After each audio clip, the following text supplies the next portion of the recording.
You have to pay really close attention to notice these Easter eggs. Welcome to MsMojo, and today we're counting down our picks for the top 10 crazy Parks and Recreation details you missed. Before we begin, we publish new content every day, so be sure to subscribe to our channel and ring the bell to get notified about our latest videos. For this list, we're looking at the funniest, subtle details in Parks and Rec that you definitely didn't notice the first time around. Number 10. Pawnee executed a bunny. Anytime one of the Pawnee City Hall murals is on screen, it's worth hitting pause in order to take a longer look at exactly what's going on. Our favorite one is shown briefly in Harvest Festival. This is a map of all the atrocities the Pawnee settlers inflicted upon the Wamapoke Indians. The atrocities are in blue. Leslie's talking about how superstitious Pawnee is, and tells of the time when they burned a magician at the stake after he pulled a rabbit out of his hat. Pawnee is an incredibly superstitious town. A traveling magician came through one time and he pulled a rabbit out of a hat, and the mob burned him at the stake for being a witch. The year was 1973. She ends her story with "the year was 1973, playing on the fact that the audience would obviously assume this happened hundreds of years ago. Not only that, but when the camera pans to the mural, you can see that the magician wasn't the only one to be punished. Number 9. Letters to Cleo Fan. It's not often that TV show creators write in jokes so subtle that you have to remember what a character was wearing several seasons earlier in order to understand them. However, that's exactly what the Parks and Recreation writers did here. In Season 4, when Ben is unemployed, we see him wearing a t-shirt repping Letters to Cleo, a Boston alt-rock band. The Letters to Cleo t-shirt, the unshaven face, the Doc Martens. It's never actually addressed, but more than 2 seasons later, the band actually appeared on the show. And of course, Ben showed everyone just what a big fan he was.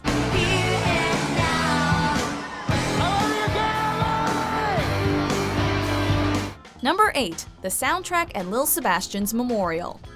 Any true fan will know how important Lil Sebastian was to the entire town of Pawnee.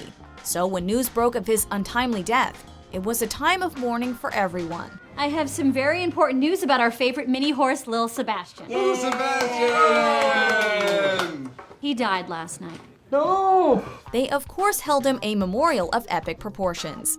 And while there were lots of funny moments, there's something you may not have noticed. Sebastian may have been Lil, but his impact on this town and the Parks Department was anything but Lil. Aside from Andy's performance, there was music in the background throughout. And 2 songs that can be heard distinctly are Wild Horses by the Rolling Stones and A Horse with No Name by America. It'll be damn hard to replace you, but I'll support you either way. 2 of my lovers in one place. Which begs the question, how much of this playlist was horse-themed? Number 7. We got a hint as to Jerry's real name. Jerry, God, they're both horrible. But Jerry's better. I'm gonna call you Jerry. In the 9th episode of the 4th season of Parks and Rec, the audience and the characters were surprised to learn that the man they had known as Jerry Gergich wasn't who they thought he was. Can you please state your name for the committee?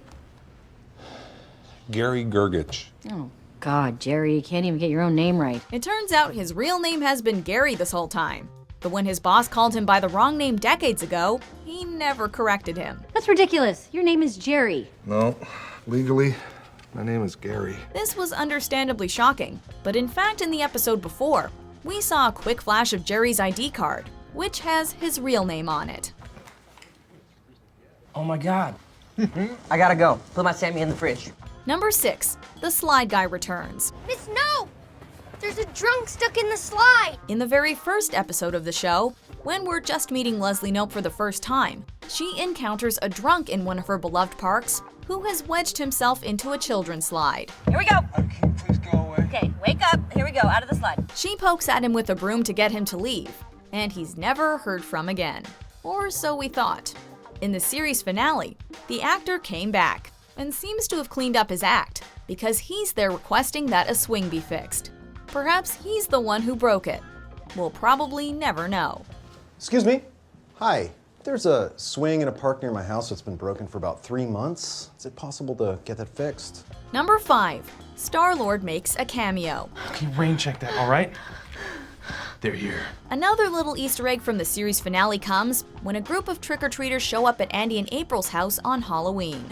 It's a brief moment, but you can see that one of the kids is dressed up as Star-Lord from the Guardians of the Galaxy franchise. What are you doing? Dance off, bro. Me and you. Considering Chris Pratt rose prominently to fame during his time on Parks and Rec by playing this very character, it's a cute nod to the actor's success. We're glad these two fictional universes overlap. Here you are, you little monsters. I love this. You guys are the best.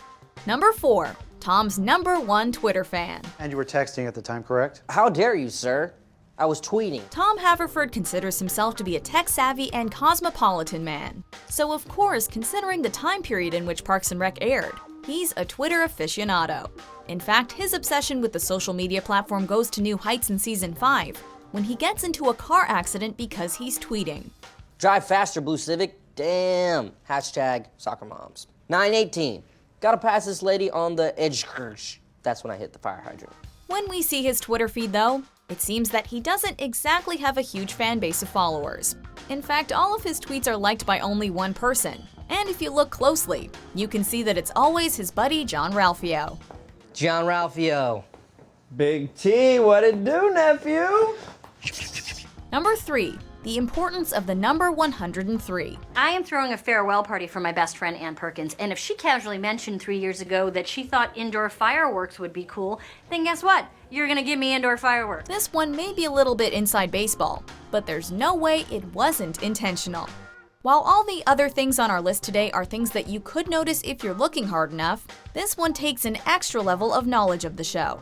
In Season 6, when Anne and Chris are moving away, Leslie makes a very precise 103 scrapbooks covering her friendship with Anne. That promise launched a friendship so grand, it takes 103 scrapbooks to capture it. It's no coincidence that this episode happened to be the 103rd, and also marked the last time that the actress playing Anne, Rashida Jones, was a series regular. Luckily, you're with the person on earth who loves you the most. Too cheesy. No, it's perfect. I love you. Don't leave. Come on.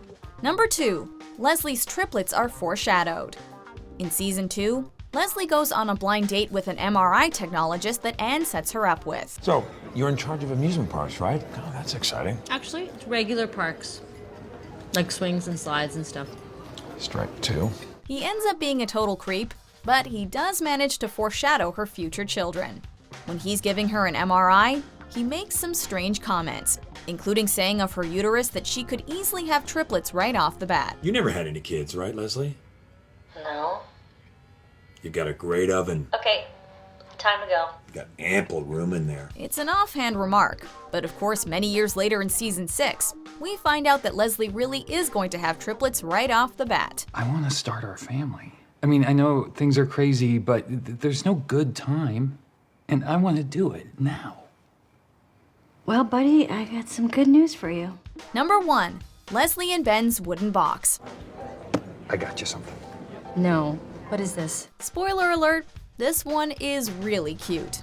If you're watching closely, you may have noticed that the same wooden box makes an appearance at many of the sweetest moments of Leslie and Ben's relationship. It first appears in the first episode of Season 4, when Ben presents Leslie with a Nope 2012 pin. Then Leslie gives it back to Ben with a figurine of the Washington Monument inside. I got you something. Let me open it for you.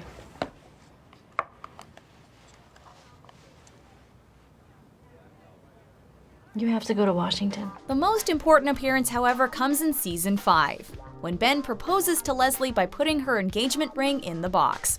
Cue the Oz. Leslie, nope. Will you? Yes!